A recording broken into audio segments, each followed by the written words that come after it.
Kenny Luebbert. I'm with Evergy. I head up our OT infrastructure group and been at Evergy 26 years. I grew up in generation doing control systems. I did our NERC CIP program for generation. We had one medium plant, so we had to do it out there, and then recently transitioned to IT, and then I have the EMS and the generation under my group. Yeah, hi, Paul Edoff again. Thank you for listening to what we've got to say today. I have been with Excel 6 years. This is my first utility, my first interaction with Industrial Defender. Hey, good morning, everyone. I know a lot of folks in the room already, but if we haven't had the pleasure of meeting, I'm Chris Unton. I'm the security and compliance lead for Utilicast. I've been in that role for the past 12 years now. Experience with Industrial Defender, working with Kenny as we stood up Industrial Defender for Kansas City Power and Light, one of the predecessors for Evergy.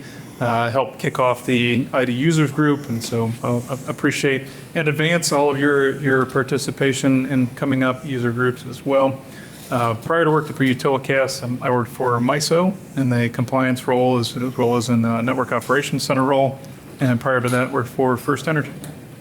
First question, we'll start with Kenny. So how does ID fit into your larger OT environment? So what type of integrations and other systems you pull in, and how do you use that? So elaborate a little. Yeah, and we want to do more with it, but right now we have some critical events that will feed in and create ServiceNow tickets. So we definitely use it to do that, but those events don't happen very often, like malware detect or the loss of event monitoring. So it's pretty minor. I would say the bigger thing that we use ID for that's maybe atypical is in OT, especially large OT, you find you don't have the same level of asset management that you have in IT. So we've deployed ID at a lot of our plants that don't have any NERC CIP requirements, just because we kind of want to know what the hardware and the software and the firmware is out there. And if you get a vulnerability, where do I have this at? And so certainly I would say asset management, and OT asset management, anybody that's done OT at scale knows that that's a black hole, that needs to be filled. And we're trying to use ID to help fill that hole. We use three major components of Industrial Defender. Ports and services and baselining is very big within our compliance program. We use the logging and monitoring for the ECMs.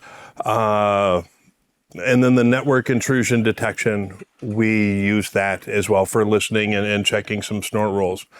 As we look to the future with Industrial Defender, I've actually brought my data scientist down and another engineer, just because the data inside Industrial Defender is so rich. You talk about things like asset. Industrial Defender is agent-based, so it understands what's happening on endpoints different than most systems. So we want to start pulling more of that data in so we can. I love that you're using it with ServiceNow already. We've got a very light partnership there. We would like to explore that a little differently, but it is a cornerstone product in our entire OT compliance world. We've got some room for growth within our different business units. Here at Excel, we have a generation team. Our engineer from generation is the one that's going to help us with our tour tomorrow. We do transmission, we do distribution. We also have hydro and wind and solar, as well as gas. So as we try to unify our different environments within the organization, it is which tool sets make the most sense to go across the enterprise, so we can start looking at the same data uniformly. Chris? I think great answers so far. The only thing I would emphasize is that you're not going to have a silver bullet application that is going to run your entire OT cybersecurity. I think that's probably the easiest statement to make of the entire day. So you want to look for tools that are going to be able to integrate. And Splunk integration is a big one. A lot of folks do that I've seen, because Splunk is the 800-pound gorilla in the SIM space, right? Thomas and team have done a great job in API build out. One of the sessions that we had last year, and maybe you'll have a little bit more of that this year, is doing some actual vibe coding to use the APIs. So that's available to you. But again, look for a tool set that can integrate because you won't have one silver bullet. APIs to Splunk, APIs to other tool sets, Nozomi integration that Alex mentioned as well are some key areas to look at for your overall posture. So we'll come back. Kenny hit on this a little bit, but Chris, we'll start with you. What non-compliance problems are people using? You've seen, I mean, you've been at different customers and sort of from the consultancy side of things. What non-compliance problems are you seeing people use with this? So we like to say that compliance is the floor of security, but it's certainly not where you should be stopping. Kenny mentioned at the low impact sites, I think that's a great place to look at. But when you see some of the signatures that come out, the vulnerability management piece that Industrial Defender has is certainly one that's worth looking at. If you haven't taken a look at that one yet, can really provide you a leg up from a security perspective. The tough thing about the non-compliance use cases that you have to figure out is how to sell the budget hit associated with it. And where are the metrics that prove out we have had a measurable result and it's worth spending this money and getting that budget year over year from your leadership team. And so I think the vulnerability management piece is a key way to do that because you can show we have had a vulnerability reduction by using this service, and there truly is a measurable result. Paul? You got a question? Yeah, I just want to touch on that. Are you comparing that to other tools in the space you've used for vulnerability mitigation, or is that just... It's one option. Certainly, you want to look at multiple and do your cost-benefit analysis across them. For Nexpose and other tool sets that's out there certainly can do a lot with it. Vulnerability management service is nice space for ID because of the integration that's built in natively. So something to take a look at. Certainly not saying go one particular way, but it's an option that you can take a look at beyond the compliance use case. And I will say, if you have any questions in the middle, feel free to raise your hand. I can see everybody. So, Paul? Compliance is our cornerstone for Industrial Defender. So we're talking about how do we expand the use? How do we extract a little bit more of our current technology investment? And with that, our big focus has been how do we enrich data of other things? So when you talk about vulnerability systems, you start looking at a lot of systems, but they're single dimensional data points. You really enrich that into information by tying it to other systems. Our incident responders, you mentioned Splunk, love the Splunk interface, and they don't like to venture away from that. So we've spent the last year taking the information that is captured by Industrial Defender and delivering it to Splunk so they can build it into their routine. So that's been a big thing for us. Yeah, I'll mention we're doing a Splunk workshop actually on Thursday. So I'll head home Wednesday and we're on the EMS side to try to better use Splunk, and Industrial Defender is one of them. One of the things I will kind of comment, I did not compliance. At times I think NERC CIP has been good for the industry, and at times I think it's been really bad. So Evergy, we have to do risk as a company level. And our number one risk is we operate a nuclear plant. So we have that as the number one risk for the whole company. Our number two is OT cybersecurity. So it's the number two risk for the company as a whole. And but we get in this mindset of, well, NERC CIP compliance is going to capture that. As long as we're compliant, we're doing what we need to do. And I don't know that that's a good way to look at it. We spend a lot more on safety and other things than we do some of this. And I think you gotta get your head around that it's the number two risk for the company. And I would argue it's a number one risk because I think operating a nuclear plant's a fairly routine thing that the industry's gotten really good at. And 3 Mile Island and some of that other stuff's been a really long time ago. So if I said, what's the number one risk next week? I think that would be OT cybersecurity. I really believe that. So I think you got to trumpet that message of, that is, are we adequately addressing our number one risk or number two risk for the company? And don't worry about compliance. If you do that, correct, compliance will take care of itself. Except for the auditors. Okay, we're flying through these, so we're going to have to figure something out, Rachel. So okay, we'll stay on auditors for a second. What's your top tip? Don't have to be quick, for surviving an audit. And you guys have all been through numerous audits. What would you suggest? Preparation or dealing with auditors, that sort of a thing? I'll start it off, and this may prime the pump. Number one tip for surviving an audit is don't make the audit the only event. Your program itself should be throwing off the compliance evidence.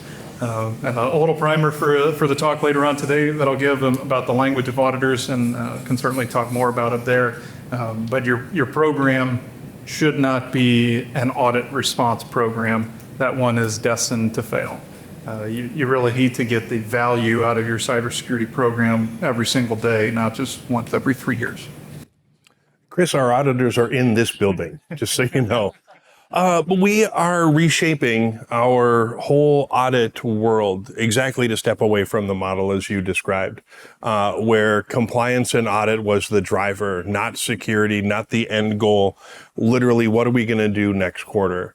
With that, we're adopting, and it's been an uncomfortable journey, but necessary, to be able to perform our security controls instead of once a year, once a quarter, trying to produce them every month, with the idea of eventually automating them where they get produced daily. Just so we know and can detect whenever there's been a change, because nothing's worse than finding a change with an auditor across the table. And once that's done, we get to move on to other things. We've had a handful, like I'm sure a lot of folks in the room, where your controls are either deemed ineffective or you fail an audit, whatever that language might be. You get so much attention, not to what else you're trying to do or where you're trying to take the program in the future. It is, how do you fix this? Why is it bad? I don't want to be part of those conversations. They're not productive. They're retrospective, and they're not moving a program forward. So with that, we have been bringing in special talent. Again, I point to my data scientist as part of that, is how do we start assembling data in a more clean method, and how do we use our evidence and demonstrate our process in code rather than, oh, I do this, I download that, I run this through a legacy product, to do it with a more modern flair, and deliver more consistent results, a little more aware of if there's a change in the environment. My comments are going to be very similar. I mean, confidence will get you a long way through an audit, and be confident on how you're addressing the risk, how your program meets that, and don't get too caught up in the exact terminology or this, and the controls and how you're, because I think most auditors are reasonable people. So if you show that you're addressing the core requirements and the risk and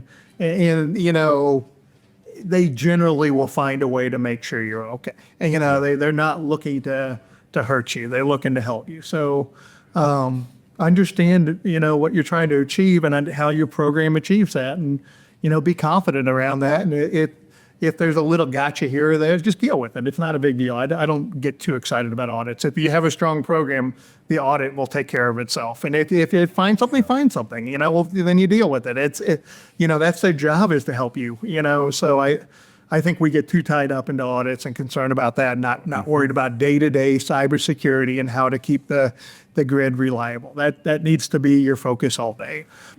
And if you have an adversarial relationship with your auditors, man, you're in trouble right out the gate. Your comment about confidence is really it. Talk to them, tell the truth, and be sure of the information you're presenting, and you'll be all right. Yep. Otherwise, you'll fix whatever they find. I'm a big believer, if you find something, self-log it. It's not a bad thing. It shows you that you've got a good, robust internal program. You're finding stuff, and we're humans. I maintain, if you're not ever self-logging stuff, auditors are not stupid. They know you're not perfect, so they'll probably figure out you don't have a great internal program at that point.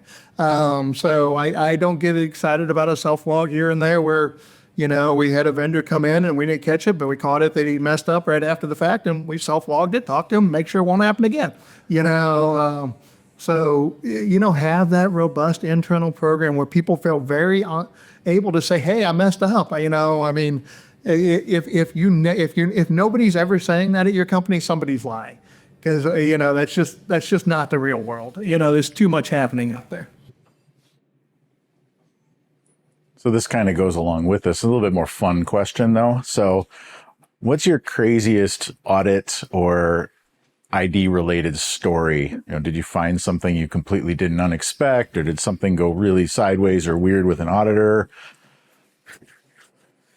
Oh, come on. And you can change the names to protect the guilty. It's okay. We have compliance things that surface. Rarely is it across the table from an auditor. It's usually our IT partners where we are seeing network traffic where we shouldn't see it. And then we're like, hey, what about this? It's not there. You're like, well, that's ironic because I can demonstrate that it absolutely is there. And then walking that path, and it usually involves some self-logging. But back to the comment about that world, if you don't have confidence, if you don't have integrity, it'll show. You can try sweeping things under the rug, but those who know are going to figure that out. Do we have any multi-region registered entities in the room? We got one here. So I've worked for a company closer to 20 years now at this point. So folks that have been in the industry for a while know that the Energy Policy Act of 2005 made the NERC standards mandatory enforceable. After that, the game changed with audits. Previously, it was just a best practice. So nearly 20 years ago, it was with a multi-region registered entity, and so you would have multiple auditors on site, not just one regional entity. You would also have NERC come on site most often to oversee what the regional entities were doing. This just shows you how much the game has changed and how much NERC has evolved in the last 2 decades. But at the time, the NERC observer was not very interested in the auditing process, and he was actually reading the paper during the middle of the audit. I don't think you're going to see that one happen again. That was 20 years ago. Go ahead, George. Chris, were you at First Energy in 2003? I was at First Energy in 2003. My office at the time was actually in Wadsworth, Ohio, which is where the Star substation was, which is August 14th, 2003 is what George is referring to, is when we had the blackout in the Northeast. Which is the beginning of the NERC CIP. NERC CIP wasn't created for security. It was basically created for a power systems event that blacked out almost the entire Northeast. And there was a specific issue, their alarm management system that basically quiesced or kept quiet what was actually occurring in the middle of the country, and then spawned the blackout. And that's where Urgent Action 1100 came out, systematically NERC CIP 3 and version 5. And I'll push back on you, Kenny, a little bit. I know the compliance piece, I agree with you, compliance over security is never the point.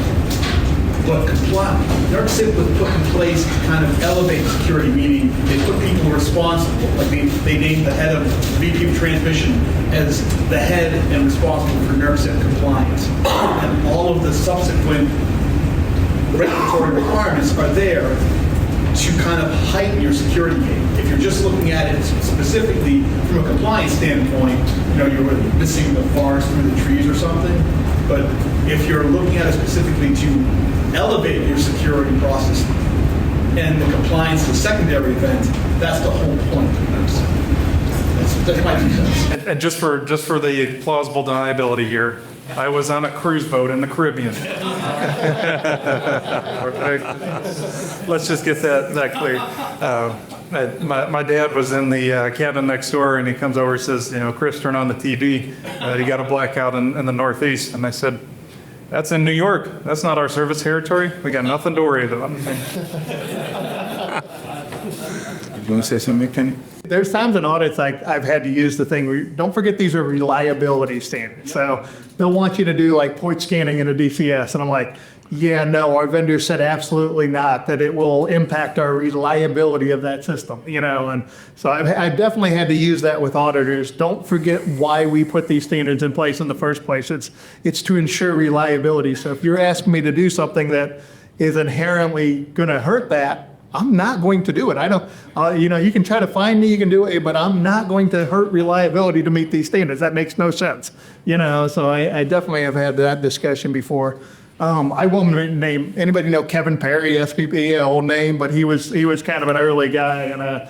And one of ours was we were doing an audit, and we had some that were BCA and PCA are about the same thing, and you protect them about the same way, but we got in this huge argument. We were protecting them the same way. So he agreed it had no compliance thing. He just thought we labeled them wrong. And he was wanting to give us a finding because we should have labeled it this way versus this way. And I'm like, well, you agree we meant all the compliance, right? He's like, I don't care. You should have labeled it this way, you know? And so that one kind of irritated me of like, you're really going to give us a finding because you think we labeled it wrong and not because we think we secured it in any way or we didn't meet any compliance obligations. It's just a pure labeling thing. And that one irritated me quite a bit. To that point, Kenny, I think one of the responsibilities for the folks in this room is how you're educating up the chain within your management, right? Is every violation the same? Yeah. Is every finding the same? And the answer is no. And can you demonstrate through the use of automated tools, through the use of your processes, the strength of your program to your management team? So when you do have a finding, you can say, we understand why. Here's the actual risk that we have as an organization, not just from the potential monetary fines, but also from an actual cybersecurity risk. And here's what we're doing to close that gap. And here's why it may not be as earth-shattering as the auditor might think. Given your knowledge of OT and NERC, are there any other industries you feel like in the U.S. should be adhering towards more of a NERC standard, kind of knowing what you know about OT and the criticality of what they do in their networks? Are there particular industries you think should have more regulatory compliance around them, given the importance of what they're doing? I could take that's a fairly easy one after Winter Storm Uri. Oil and gas is one they're actively looking at because if you can't, especially now, all these data centers, I can't speak for others' data centers, but 90% of the power that's going to fuel the data centers that we're building is natural gas. So if you go build all this natural gas generation, and then the problem with natural gas is it's firm until it's not firm. And the minute you have a major event, it becomes not firm really quick. And so we need to address that problem. That's the obvious one. It's an Achilles heel for the power industry that needs to be addressed. Yeah, kind of back to the Alliance for Critical Infrastructure is meant to address just that, the interconnected risk. So for folks that are dealing more on the network side, you'll know that in a lot of cases, your SCADA last mile is still telecom. It is somebody else's line and not your own line. And so an attack in the telecom industry can have a reduction in visibility through monitoring electric, monitoring your gas network as well. So those interconnected risks certainly are real. We have been, I would say, fortunate that we haven't seen an interconnected attack where the attackers are looking to hit the nation as a whole rather than just a particular industry. I think we have seen some attacks that are specific and eyebrow raising. You look at the introduction of CIP 14 and the Metcalf substation incident in California. So if you're not familiar with the Metcalf substation incident that precipitated the CIP 14 standards for physical security, there were attackers that had planned an attack specifically to eliminate the ability of the utility to respond. So they had mapped out specific shooting locations outside of the substation. They took out transformers. San Jose was actually one line away from going dark due to that particular event because they shot the oil out of the transformer and allowed the transformer to overheat. But at the same time, they cut the alarm lines to that substation. So looking at it from a multi-dimensional or multidisciplinary attack to try to prevent the response. So that was an eyebrow raiser for the industry, and we continue to need to look at that. The standards are always going to lag on what the vulnerabilities are. They're out there, but that one was probably the fastest One of the things I'm really curious about is, the panel earlier discussing AI and sort of the exponential curve of the attack sort of landscape that represents. Like, we're building and electrifying the thing that's creating the problem. I mean, the double of the double of the double of the coin, right?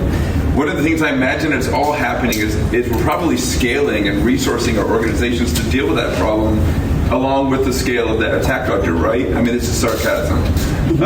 So I'm curious for folks up there, funding from a funding and resource perspective, what are some of the issues that you're seeing from a bottleneck perspective? What are you looking for or needing to help sort of deal with this exponential threat, level of growth in kind of securing and compliance perspective in the OT space?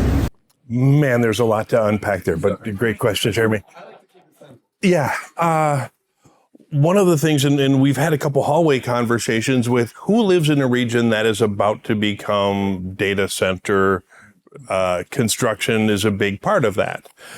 Different states have different rules. Some states are worried about power. Some states are worried about water to keep these things running. I'm almost appreciative of the media, I think, is overhyping some of the stuff that's out there. Oh my God, what are we going to do with Mythos? And you're like, that's actually a really good thing. That was somebody on the good side using AI to help figure out how we're vulnerable. The scary part is, who's using it the other way? Who's got similar technology? So we haven't gotten to the good part where there's funding, but at least we have visibility and conversation all the way to the top floor of what are we going to do with this? So AI comes up differently than it had in the past. Before it was just pure spook. Now it's a little spook with something tangible behind it. So I don't know if that answers your question, but at least it's not security folks in a room talking amongst ourselves, breathing our own exhaust. These are executives now aware that this is real. I do think sometimes you're a victim of your own success. We haven't had a major OT cybersecurity incident. And so I'll just say Evergy, we're going to have 45% more generation in 2030 than we have today. So you're growing significantly. I'm over OT for infrastructure and cybersecurity. I'm not going to have 45% more people, and so that's, our ability to continue to secure it without adding people in some ways has been detrimental to our ability to make the case that we need more people. But I do think we need to start making that case. It's, AI and stuff can only take you so far.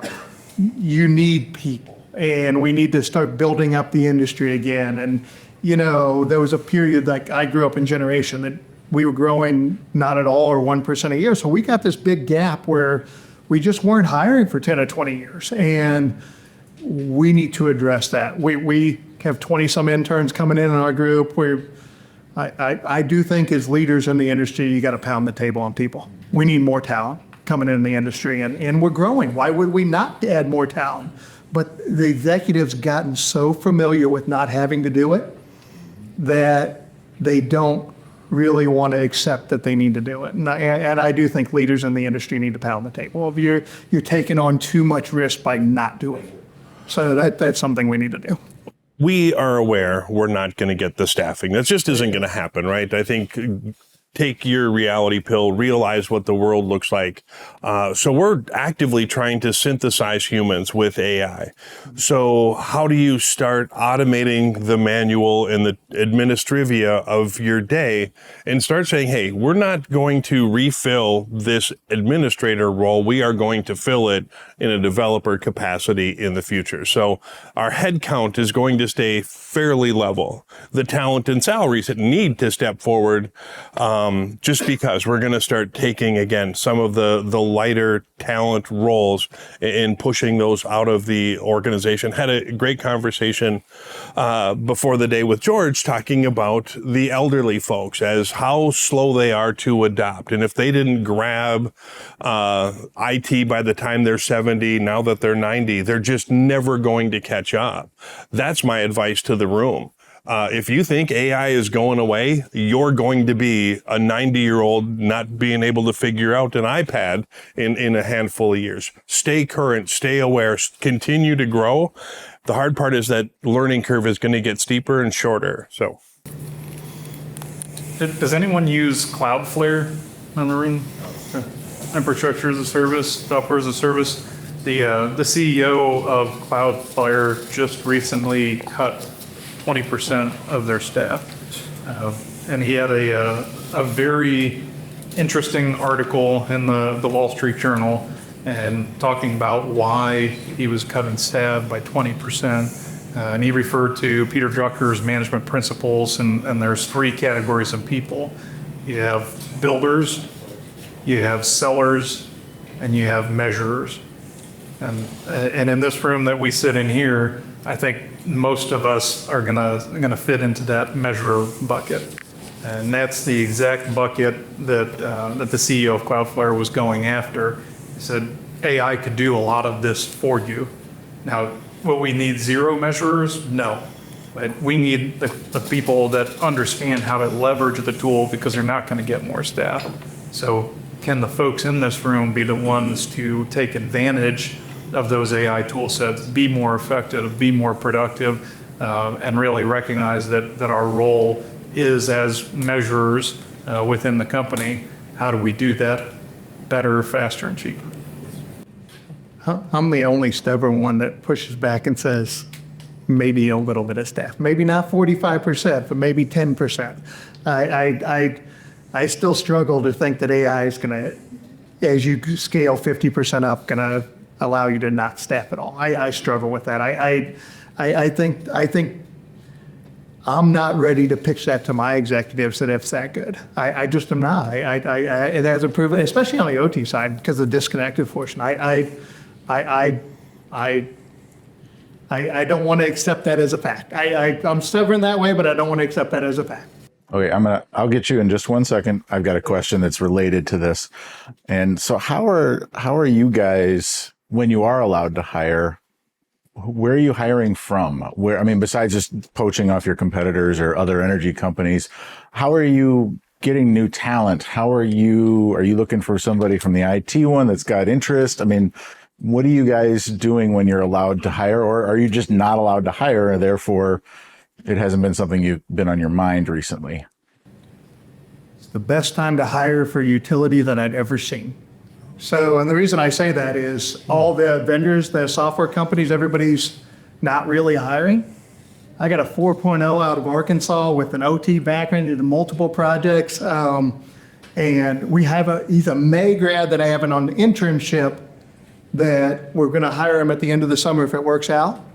I would have had to pay a $10,000 or $20,000 hiring bonus, and maybe I would have got that guy 2 or 3 years. Probably not. I would have never been able to have that level of talent that I could have hired into utility a couple of years ago. I couldn't compete with the other people that were trying to hire that talent. It is a phenomenal time. We can get the best and the brightest out of colleges right now, and it's the first time in the utility that I can actually get them. So why would I not be getting them? You know, so that's my pitch. Damn, Kenny, I wish I was that optimistic. One of my biggest concerns is the shift. This is going to sound age discriminatory, and I apologize. Work ethic is different. The younger generation, just in interviews, hey, we do this, and we do that. And I know I've just had my person check out kind of mentally. They're like, they don't want to work that hard. And I know that's probably coming off crooked, and it isn't the intent. But the idea is, your question, where do you find them and how do you gather those? Some of my favorite employees are coming directly from our OT world. So we have an engineer who used to climb wind turbines, and God dang it, he tells cool stories. I hate heights. And he's like, oh yeah, you climb this and you can only do so many in a day for union rules, and the darn thing sways a couple feet in either direction. I'm like, stop, my hands are sweating. I love that you understand what the world looks like. But that has been our best. And we're usually grabbing mid-career and after, because the complexity of OT, to understand how this ecosystem works, to understand the fabric. So that is how we get the folks who we want to tie into tools like Industrial Defender. But outside of that, I have been just in regular IT is where I do a lot of recruiting. Folks like data scientists, folks that know how to amass data that we gather. We don't fully understand it, but we know it's important and we know it's better when it's enriched.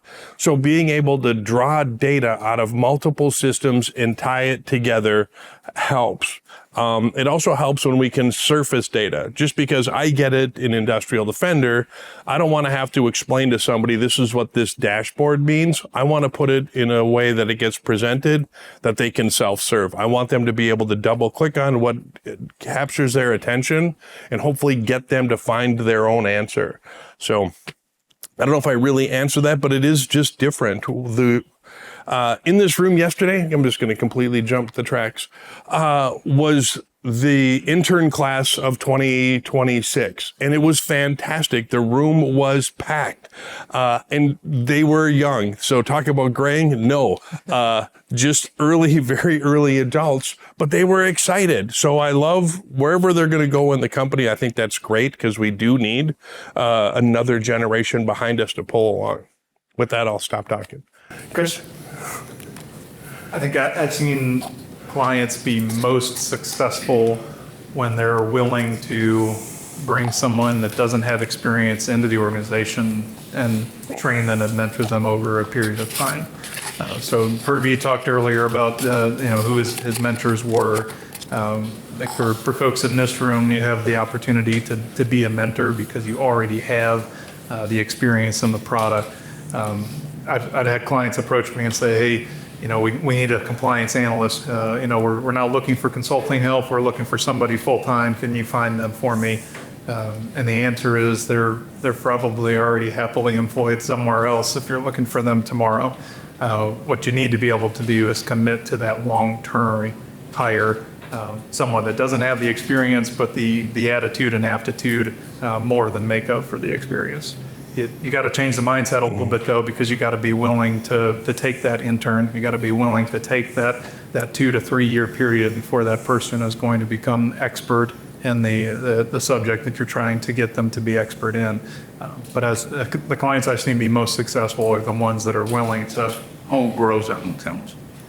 It's very, very related, but one of the things I noticed when I just started the industry in February, and before that I worked in manufacturing, I've worked in healthcare, I've done ITOT, I've done compliance, I've done SOX, and one of the things I noticed about this industry when I was first interviewing, I had asked about, are there any certifications or anything that I can do on my own to make me a better candidate, to give me a better knowledge about the industry. And what I've noticed is inside of the NERC CIP world, there's really no good tools out there to learn the program without getting hired.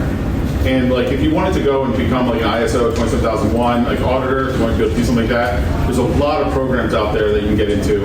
I personally last year I took the CISA Certified Information Systems Auditor from ISACA, and I really liked it because it gave me a really good perspective on what an IT auditor would look at. And so when I look at the frameworks and stuff from NERC CIP, it seems like there's a lot of similarities, yet there's no tools out there or anything that someone could pursue on their own if they were interested in the industry to try to make themselves a better candidate.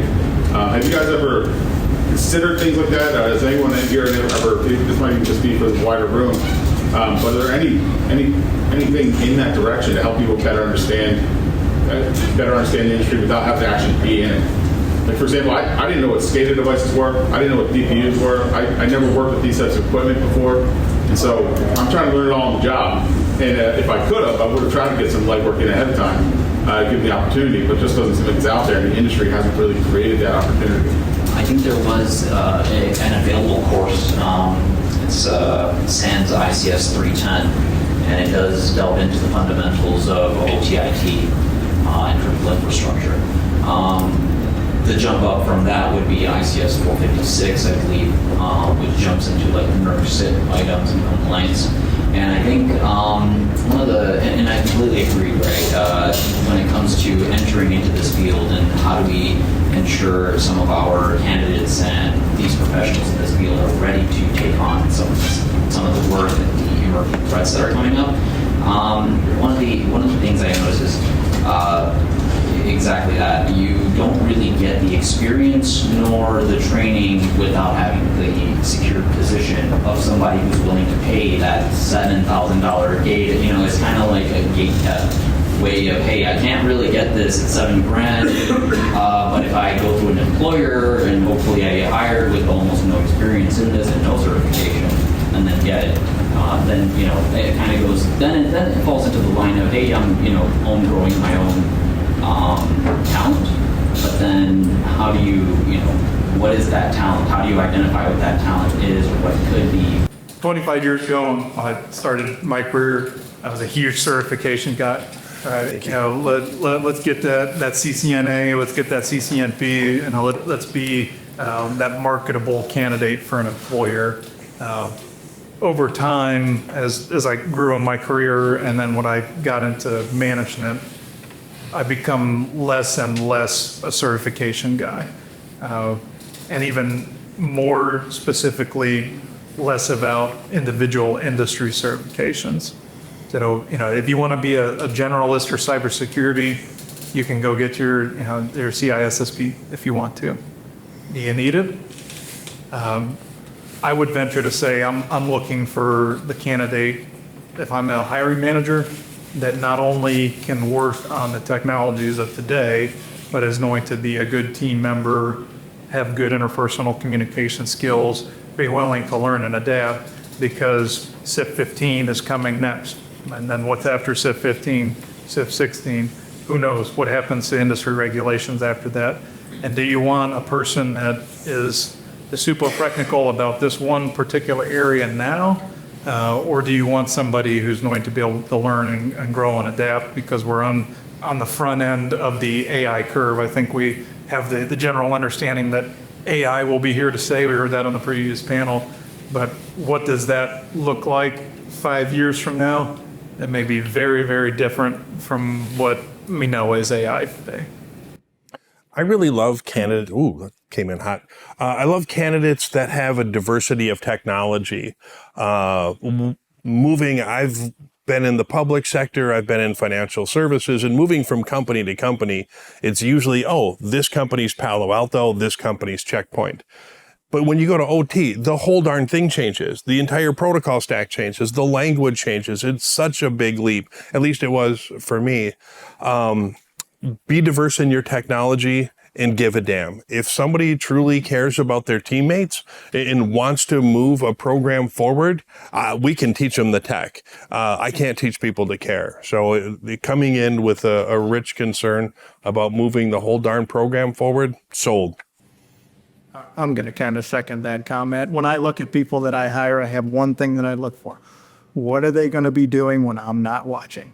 Are they going to be actually working? Are they going to be trying to figure out how to make the company better? And are they self-starters? I'm not really looking for the certification or what they don't want. What are they doing when I'm not watching? And there's, you know, and you try to hire individuals that you know are going to be working on. I like grades. I like 4.0s because those people, you don't get those grades by accident. So I do look at that because I definitely think it means that they'll put in the time to do the hard work to study and things like that. So, and then I tell my team something you need to think about. I don't have a great learning program. I really don't. OT is so specific. I'm a big believer in partnering with vendors, knowing Emerson, knowing Industrial, like really know it. Mm-hmm. But then I tell my team, 6 hours a day, I want you to do what you have to do. Like there's a day job that you have to do 6 hours a day to keep the company running. 2 hours a day, I'd really like you to start thinking about how to make this company better. Have a pet project. Have something you're trying to bring in to make the company better. So always be trying to move that needle forward. You know, your job is to make the company great, and I'm not going to tell you what that is because I don't know. I mean, I go to meetings all day. We were joking about that with another, you know. So you need to tell me what that is and help. You know, so that's what I look for. I just want to throw one thing on the end of that. For when folks are already in the company and they want to move forward and they're like, how do I get promoted? Go on a crusade. Yeah. Figure out something that we're not doing today and do that. And that's going to help me justify moving folks forward. Okay. So there's a lot of questions. We're actually at time. There was one question way on the far end. Did you have? I agree with your sentiments about hiring. Having been on the market recently, you're not seeing resumes from people who don't have specific experience, just getting rejected in 3 minutes before a person looks at it. Once the resumes are in front of you, that all sounds great, but AI's broken hiring. So I'm gonna actually do this. I've been through 2 6-month job searches in my career, and I will say that the number one way you get a job is you talk to people. You network your way in. There is not zero chance. There's very low chance of just submitting a resume and getting in there. But if you can figure out who the hiring manager is, you can talk to them. Introduce yourself. I know there's one more question. If you guys want to talk to the panelists, we're at lunchtime now, and I certainly don't want to be but we have 10 minutes? Oh, okay. So, one more question. I didn't have a question so much as I kind of wanted, at Evergy, our leadership team has been really dedicated toward universities, and every quarter we'll have members of our leadership team. They will go to job fairs at universities in the local area, or they'll actually create job fairs. So we're actually going out and recruiting people who might not even know they want to be in a utility yet. So I mean, just in case anybody's looking for a way to do it, so we actually go out, we talk to engineers, and we talk to other people, and we try to make them want to come into the utility industry. So I mean, that's something you can do if you're not getting any resumes coming in or anything else. You can always go out and try to recruit at universities. We've greatly expanded ours. The kid I hired, our CIO, and I didn't hire him because the CIO met him, but our CIO identified him. We would say he's an Arkansas grad. He happened to be down there, and then I looked at, but we're doing the same thing. We can actually get the best, and you only get so many hires. And man, I don't want second best. I want to get the best kids, and the best way to do that is to be on the university, talk to the professors, be part of some research projects. We fund multiple research projects for that very reason. We fund them because they might actually do something nice for us, probably not. But what we really want is to grab the best kid. That's what we're really doing it for. So before, at the start of the day, we found out that about roughly half of us are still running 7.5, and the other half are running 8 or higher. What version are you guys on? How was the upgrade for you if you did upgrade? And what's keeping you back on 7.5 if you're on it? We are in the throes of our upgrade, and the guy who's actually performing the update just stepped out. So we have wanted 8 for a long time. There's things about 8 that help us with preparing for CIP 15. And also, if I can get everybody who's wearing an Industrial Defender shirt to cover their ears, man, we've been so happy with our ability to request features and actually get them in the product in a timely manner. So, Tom Padilla, he's here. I'm going to bring you a microphone, my friend. We're talking about upgrading from 7 to 8. How's that going? Well, I'm here. I'm doing a preliminary trip, touching all our assets, making sure they're up to code. Our Industrial Defender partners have already identified some stuff from their previous installations that we need to look for here. And we're already reaching out to our asset owners to fix those before we even start an upgrade. So, we've been doing a lot of preliminary stuff. And that's coming back from the 2 engineers that we talk to consistently. That's their experience moving from 751 to 8X. So, reach out to support. They know what they ran into with everybody, the other people that they helped, and they can help you get that stuff preliminary. There was a second half to that question, Tom, that got asked before you returned. Would you ever go back? Is there something that you miss from 7.5? So are there features that you're aware that won't be there in the future, or maybe some design shift where you like the previous version? No, because Excel started with 6.0. We have migrated from 6.0 to 7.5 today, 12, 13, 14 years, whatever it is. And one thing that I found out with Industrial Defender, we look for something that's not there today or it's broke. That, we find things that's broke. I always say that I get a cookie every time I find something that with all the testing that they do, that they test. Or else, if there's a feature that we need, we submit requests. And, I always say, here goes Tom again, asking for something different. And this past week, we had a report that came from our last audit in February that we had to create a sheet to explain an exception report versus the baseline report, because they don't match the CIP 10 baseline report. We got a custom made that our exception report matches the CIP 10 baseline report, one for one, straight across, top to bottom. And I was asked by our compliance people, is this going to be a standard report? Because they don't like customs, because it's out of the norm of the way they do their processes. Because they don't want to go to the custom, they want to go to exception, same way they do it today. Run that exception report and match it to the baseline.